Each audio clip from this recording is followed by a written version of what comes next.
28 states वाले हमारे India में 7 स्टेट्स ऐसे हैं जिसमें काउ स्लॉटरिंग पर कोई रिस्ट्रिक्शंस ही नहीं है। तड़पते देखकर बहुत इमोशनल हो जाते होंगे, लेकिन घर पर जाकर बटर चिकन ऑर्डर करते हैं। और कुछ लोग ऐसे भी होंगे जो ये कहानियां सुनाते हैं कि अगर गाय या भैंस नहीं कटेंगे तो अर्थ पर इंसानों से ज्यादा जानवर रह जाएंगे, इसलिए ऐसा होना जरूरी है। कुछ लोग तर्क दे दूध को पीकर आप हर रोज 9 लाख गायों की क्रूरती को बढ़ावा दे रहे हैं, तो क्या आप मानेंगे? इस बात पर यकीन कर पाना बहुत मुश्किल है, लेकिन सच यही है। और इस वीडियो के एंड तक आपको इस बात पर यकीन भी हो जाएगा कि इस दूध को जब आप पीते हैं तो आप हर एनिमल क्रूरती को बढ़ावा दे रहे होते हैं। दूध एक ऐसी चीज है जो बचपन से ही हम सब पीते आए हैं। बड़े, बच्चे, बूढ़े, जवान, हर कोई दूध पीता है और इससे हमारे शरीर को ताकत मिलती है, प्रोटीन और कैल्शियम मिलते हैं। लेकिन किस कीमत पर? इंडिया में करीब 60% से भी ज्यादा लोग नॉन वेजिटेरियन हैं और करीब 30% लोग वेजिटेरियन हैं और लगभग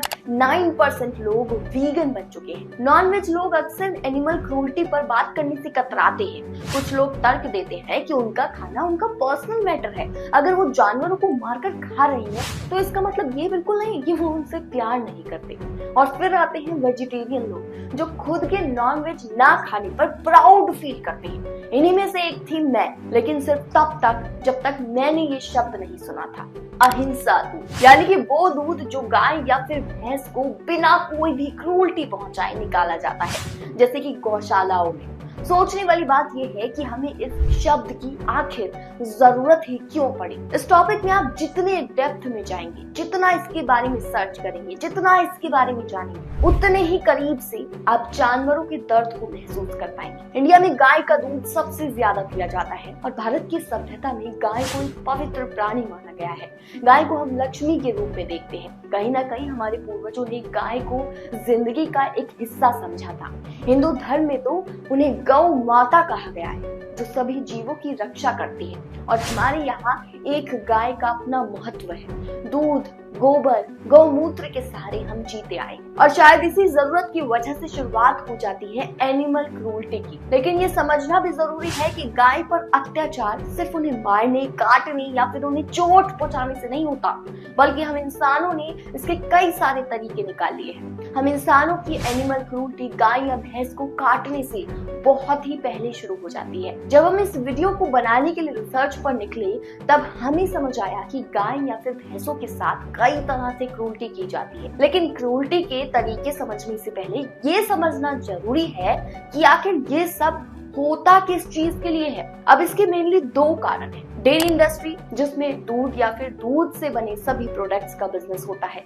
दूसरा बीफ इंडस्ट्री, जिसमें गाय या फिर भैंस के मीट का बिजनेस किया जाता है। अब इन दोनों इंडस्ट्री में बीफ इंडस्ट्री को थोड़ा नेगेटिव वे में देखा जाता है, हालांकि फिर भी कोई नॉन वेज खाना छोड़ता नहीं है। और दूसरी ओर है डेयरी इंडस्ट्री, जिसको एकदम पॉजिटिव वे में देखा जाता है। लेकिन ये बात बहुत कम लोग जानते हैं कि ये दोनों इंडस्ट्री आपस में इंटरलिंक्ड है और दोनों इंडस्ट्री में अगर हम डेप्थ में जाएंगे तो हर मोड़ पर हमें एनिमल क्रूरटी नजर आएगी। इस सब की शुरुआत होती है दूध से। आज इंडिया की डेयरी इंडस्ट्री 2 हिस्सों में बटी हुई है, एक ऑर्गेनाइज्ड सेक्टर, दूसरा अनऑर्गेनाइज्ड सेक्टर। ऑर्गेनाइज्ड सेक्टर में कंपनी दूध खरीदकर उसका प्रोसेसिंग, पैकेजिंग, डिस्ट्रीब्यूशन करती है, जैसे अमूल या फिर मदर डेयरी कंपनीज। लेकिन अनऑर्गेनाइज्ड सेक्टर में तबेले, दूध वाले, लोकल वेंडर और पशु पालने वाले परिवार शामिल होते हैं। लेकिन इंडिया में टोटल डेयरी इंडस्ट्री में ऑर्गेनाइज्ड सेक्टर का कंट्रीब्यूशन सिर्फ 20% है, बाकी 80% अनऑर्गेनाइज्ड सेक्टर से आता है। नेशनल डेयरी विकास बोर्ड के अनुसार भारत में पिछले 60 सालों में दूध का उत्पादन यानी कि प्रोडक्शन 19 गुना बढ़ चुका है, जिसकी वजह है भारत की दुग्ध क्रांति। अब गाय या भैंस का दूध पाने के लिए तरह तरह की चीजें और क्रूरटी जानवरों के साथ की जाती है।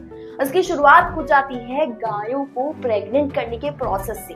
गाय को मां बनाने के लिए आर्टिफिशियल इंसेमिनेशन प्रोसेस को यूज किया जाता है, जो बेहद ही खतरनाक होता है। इस केस में सिर्फ गाय ही नहीं बल्कि बैल को भी क्रूरटी झेलनी पड़ती है, जिसके लिए उन्हें बिजली का झटका दिया जाता है। अब एक गाय ऑन एन एवरेज 4 से 8 साल तक दूध देती है, लेकिन कई बार ऐसा भी होता है कि गाय अपने प्रोडक्टिव पीरियड में कम दूध देने लगती है या फिर दूध देना बंद ही कर देती है। और फिर गाय से ज्यादा दूध लेने के लिए उन्हें ऑक्सीटोसिन का इंजेक्शन लगाया जाता है। और जब लगातार गायों को ये इंजेक्शन दिया जाता है तो उन्हें कई तरह की बीमारी और साइड इफेक्ट्स झेलने पड़ते हैं। किसी भी गाय या भैंस को ऑक्सीटोसिन देना एनिमल क्रूरटी में आता है। Prevention of cruelty to animals act 1960 के सेक्शन 12 के अकॉर्डिंग ये एक क्राइम है। इतना ही नहीं, इस इंजेक्शन का असर गाय के दूध पर भी पड़ता है और फिर जब हम उसी ऑक्सीटोसिन वाले दूध को पीते हैं तो लोगों में इनफर्टिलिटी, कई तरह की एलर्जी और स्टमक डिसीज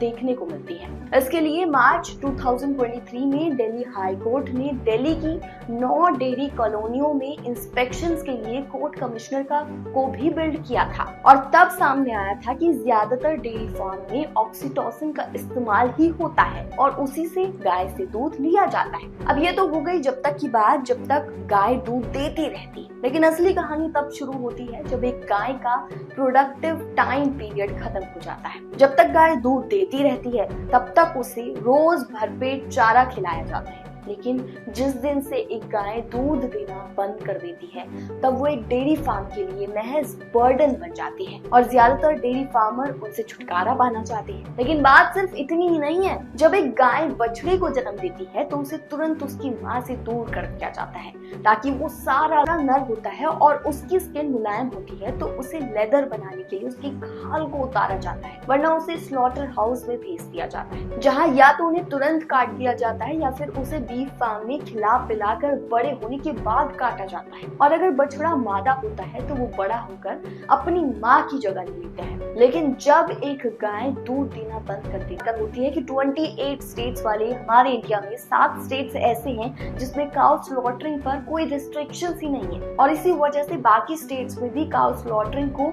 रोक पाना पूरी तरह से पॉसिबल नहीं हो पाता है। भारत में गाय की हत्या के कानून हर स्टेट में अलग अलग है क्योंकि हर स्टेट अपने अलग अलग रूल बनाता है। इंडियन कॉन्स्टिट्यूशन का आर्टिकल 48 कहता है कि स्टेट्स को दुधारू या फिर पशुधन जैसे गाय या भैंस की हत्या रोकनी चाहिए। ये एक गाइडलाइन है, लेकिन इसे सीधे कोर्ट में लागू नहीं किया जा सकता।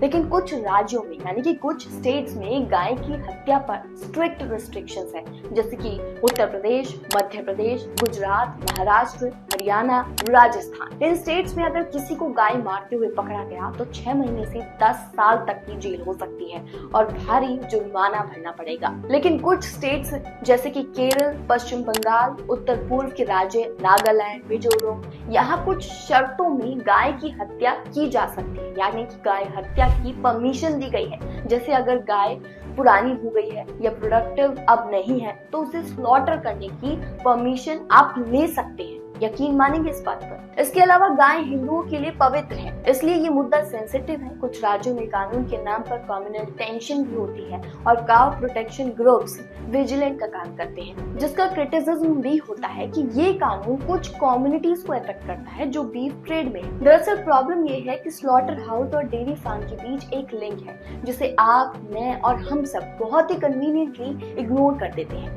आप में से बहुत से लोग ऐसे होंगे जो अपनी आंखों के सामने किसी भी जानवर को तड़पते देखकर बहुत इमोशनल हो जाते होंगे, लेकिन घर पर जाकर बटर चिकन ऑर्डर करते हैं। बहुत से लोग ऐसे भी होंगे जो सिर्फ ये सोचकर जीते हैं कि ये एक नेचुरल प्रोसेस है, प्रकृति का नियम है, ये सब ऐसे ही चलता आया है और ऐसे ही चलता रहेगा। और कुछ लोग ऐसे भी होंगे जो ये कहानियां सुनाते हैं कि अगर गाय या भैंस नहीं कटेंगे तो अर्थ पर इंसानों से ज्यादा जानवर रह जाएंगे, इसलिए ऐसा होना जरूरी है। ऐसे भी बुद्धिजीवी लोग होते हैं। और कुछ लोग तो इस वीडियो को पूरी तरह से इग्नोर कर देंगे और फिर मस्त बिरयानी खाते खाते टीवी देखने लगेंगे। लेकिन मुझे यकीन है कि आप उनमें से नहीं, आप इस बारे में जरूर सोचेंगे और अपनी लाइफ में बदलाव जरूर लाएंगे। लेकिन उससे पहले वीडियो के एंड में एक लाइक जरूर दे जाइएगा ताकि हम सब मिलकर इस बदलाव की शुरुआत कर सकें।